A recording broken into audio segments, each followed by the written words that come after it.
All right. Hey, this week the folks over at Eastman Guitars and Scott over at Mandolin Cafe were kind enough to send over one of the new Eastman ER-M El Rey mandolins for me to play with and check out.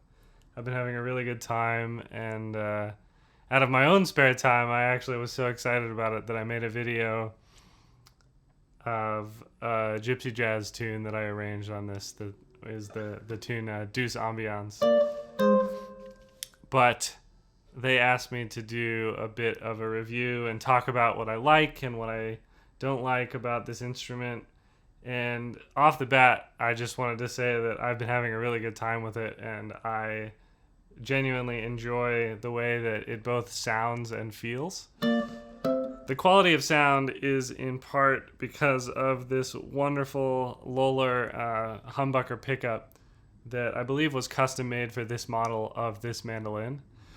I'm a really big fan of humbuckers on electric mandolins in general because the mandolin is an instrument that tends to sit in the higher ranges, so getting a more expressive spectrum can be really important, and I tend to think that humbuckers get a nice little boost in the low end that an electric mandolin can take advantage of a lot more than other instruments just because it's so lacking in that area.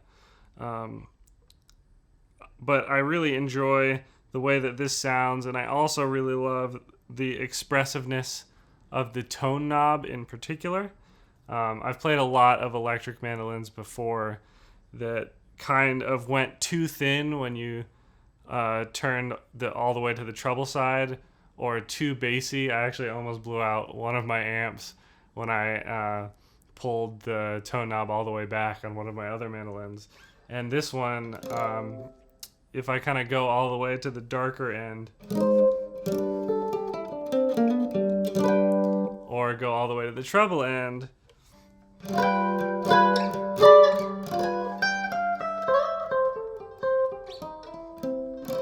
they both feel very good, even though you can definitely tell the difference and it feels very expressive.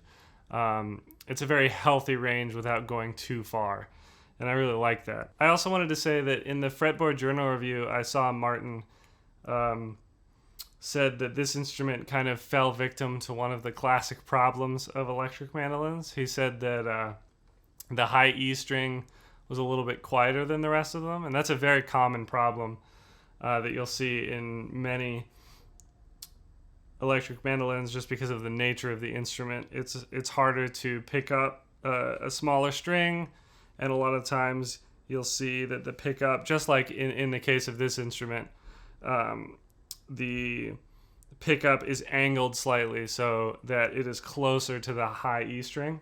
And I do notice it very slightly, but I would say compared to other mandolins that I've played, it's actually pretty smooth. I like if I just play like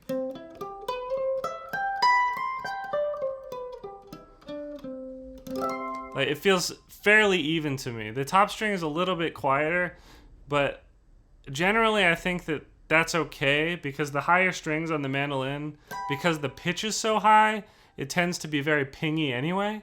And I noticed that when I was working on some tunes, I would try and actually play quieter when I got to the top strings if I wanted to keep the volume of a phrase even. The tone wood on this instrument is also wonderful. The top and the neck are maple. I believe the top is bookmarked maple, and the back and sides are mahogany.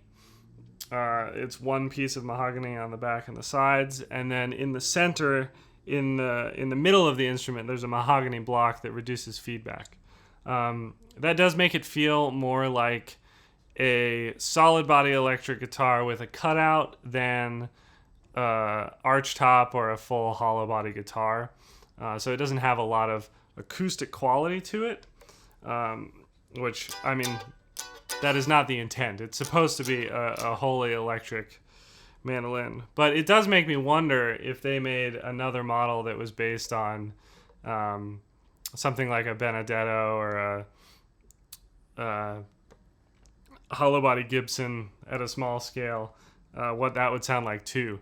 It has that acoustic mandolin feeling to it. Like when you're playing it, it feels very good to do the traditional chopping thing, which I think is very intentional. They wanted to keep this instrument in the spectrum of mandolin, and I know that a lot of people will say that your somewhat typical 4-string electric mandolin kind of loses mandolinness, and this instrument certainly does not.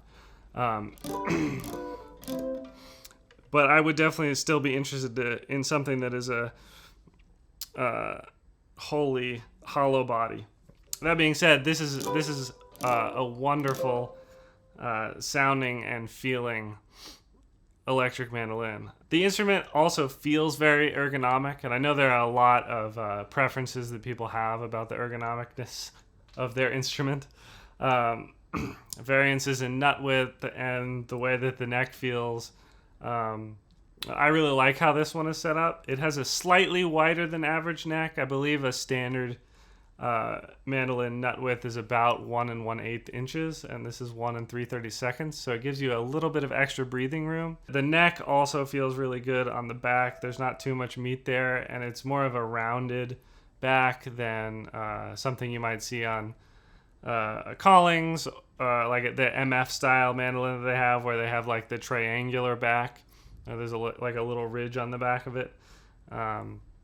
Though I don't have too much of a preference between those two shapes. I think as long as it's well shaped on the sides of it, then it's an instrument that feels good. The neck itself is also radiused at 12 inches, which is my ideal radius for mandolins. I know some people prefer like a 14 or a flat top, but I really like the 12-inch radius because it feels very comfortable for me. One thing that does not feel as good to me, I've been somewhat frustrated with the tuners. I've been battling with them all week, which I know is typical for a mandolin, but I've been battling with them slightly more than I want to. I think that if I bought one, I may actually replace the tuners with something a little bit more friendly with me. But it also could be that they just need to be workshopped a little bit. And I've had problems with the tuners on several other mandolins, and sometimes just messing with one screw is all you need to get it up and running again. The instrument itself I find incredibly gorgeous. I think the finish is wonderful. It's a nitrocellulose sunburst finish, and the binding job and everything is completely immaculate. And this mandolin is certainly in that ballpark of nicer electric mandolins. This is not meant as a I'm interested, I want to buy the cheapest electric mandolin that I can. And it certainly shows that in comfort, playability, and tone. I believe they're asking $12.99 is the price for this. So it sits right in that area of like the Jonathan Mann. And this sits very well in that price range and level of quality. Overall, I would definitely say if you're interested in this mandolin, you should check out where they're being sold and find one near you and go test it and play it, because it is a really fun instrument to play, and I do think that it sounds great. If you want to hear more of me playing it, I would recommend that you check out the video that I posted recently on my YouTube channel, which is just youtube.com/my name, Alex Heflin. My last name is Heflin.